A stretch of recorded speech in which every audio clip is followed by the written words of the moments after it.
Hello folks, welcome back, and as you can see, the space station is pretty much completed. I've got the camera set up in this configuration just so I can give you the demo of how it looks when it's moving, but it's taken a long time. The painting was a chore, really. Some of the masking and peeling the masks off the windows and then cleaning those up afterwards, because it left some little threads of paint around the edges of the windows. So there's a fair bit of work went into that.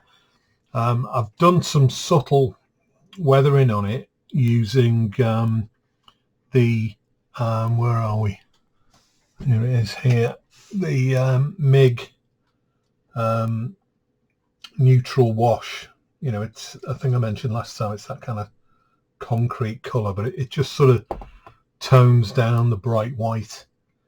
And I've left a few sort of shadows in there, and it's also picked out some of the detail around the fins on these spokes. In fact, it is actually in this face here, but the light makes that it just washes this out completely. But it looks good to the naked eye. The only thing really left to do on this is to attach the little tiny Orion to the front of the docking bay, but I'm still in the process of painting that, so I thought I'd just put this video up and show you how this looks. So basically, the wiring for the lighting, there we go. I'm assuming they're visible. Yeah, they look like they're visible on the camera. I'll just clip that battery on. The only other thing I'm waiting for, I've ordered a couple of 9-volt battery holders that will allow me to clip the batteries in behind the stand and just have it displayed like that. I mean, I may eventually put a it will run off 12 volts, so I may eventually put a 12 volt transformer on there, you know, right off the mains, but at the moment it's fine. So there's the ring lit. Obviously the back of this ring's lit as well. You notice the windows in the rear ring, the construction ring, I actually just painted in black just to make them stand out, to show that, you know, there was nothing lit there. And I'll turn it around in a minute, be able to see the red rear light in the other docking bay. Now here comes the motion. Now, without, let me just plug that in properly. There you go. Without checking the video, I don't know how noisy that sounds. It isn't very noisy at all, to be honest, but the video might make it sound a bit noisy. I'm thinking of boxing the motor in at the back just to deaden the sound a little bit. Now, a few people might be saying, well, how come it's rotating anti-clockwise? Well, the reason for that is, if you look at the movie, although on approach you see it rotating clockwise, at the point where the Orion's about to enter the docking bay, it's actually rotating anti-clockwise. Quite what that's all about, I've no idea, but given that this motor was geared to run anti-clockwise, I thought I'd just go with the scene from the movie. But the overall speed of it looks pretty decent. It's 1 RPM, or so the motor said. So I think it looks pretty decent.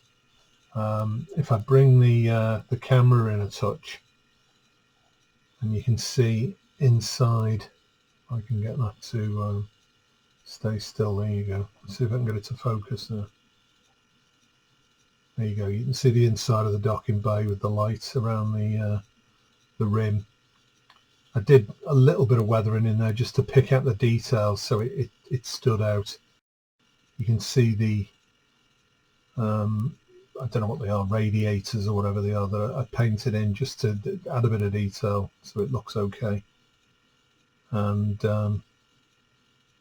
as I say, the light in here seems to be washing out all the, there is some sort of vague weathering on the front of this. I might add a little bit more, to be honest, but the rest of it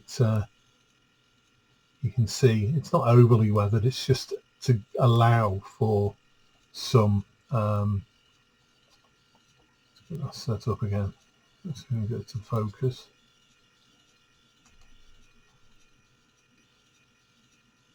And focus again. If I stop it rotating, it might pick it up. There you go. So yes, I'm really pleased with it. I mean, I wouldn't say it's an easy kit to build. I think if you were just building it straight out of the box and painting it and not worried about trying to motorize it or put lights in, then yeah, I guess it probably is a relatively easy build.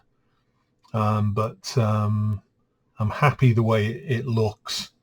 If I turn it around, pop the batteries on the stand so they don't get tangled up.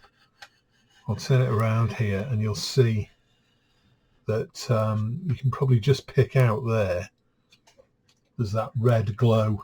If I put my hand there, you'll be able to see it. The red glow coming out of the rear docking bay. It looks good to the eye. You can't really see too much of it because it's fairly close to the stand, but it does actually project a bit of a red glow onto the stand as well, so that's not too bad. But so yeah, so just the Orion to add now. I'm not going to do too much with that. It's just going to be a quick coat of paint and a couple of little blue blobs on the side with a cocktail stick just to look like the Pan Am logos. And there we are. One thing I did think of is just as a sort of companion piece to this, and maybe as a kind of just to sort of decompress a little bit after this build, is this. This is the old Strombecker kit, re-released by Glencoe of the space station, which I'm assuming this inspired this, or certainly NASA engineers were thinking that this is how things were going to look. So I may in fact have a go at building this. I may in fact make it rotate as well, since it'd be easier than this one. The only problem with this kit, let me just move a few things round here, and I'll go to the overhead camera. Let's pop that out the way and switch cameras to there we go. And you can see this, that it's all in grey styrene. The big issue with this kit is the moulds must have been in a real state when Glencoe got hold of them, and quite corroded, because I don't know whether it'll pick it up on here, but it looks like this is like a really rough surface, and you can actually see where the tooling must have been pitted and it's left raised portions on here, which means that all of these parts are going to have to be sanded to get rid of that, because at the moment it looks like a kind of like your exhaust goes, you know, when the rust breaks through. So each part of this, I mean, there's not much in this, to be honest, but each part of this is going to have to be sanded up. But it might make a nice companion piece to that 2001 kit. So I thought I might tackle that next, just as a bit of a break from all this really fiddly stuff. So I'll bring this back up again. This camera might pick up a little bit more of the detail, maybe. Possibly not. You can see the lights on the back there. I set the motor going again,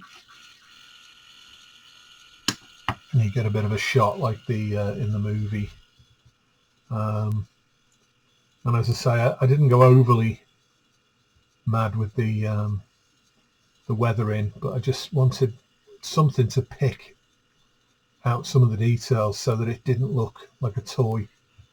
I've gone with almost an overall colour for the red.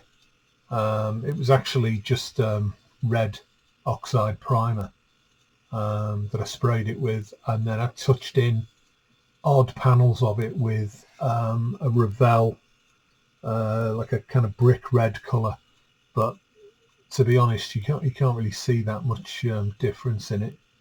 But overall, I think it looks the business really.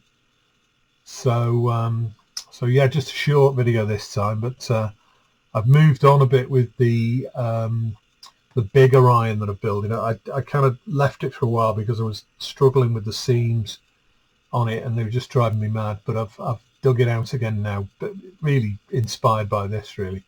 So I'm going to be finishing that next, which isn't, it's almost finished now, to be fair. It just needs painting, so I'll get a coat of paint on it and then I'll do another little video to finish that series off. I think there was already about 3 videos of that somewhere. So as ever, if you want to subscribe or like or whatever you want to do, then fire away, and I'll be back soon with another video. So thanks for watching.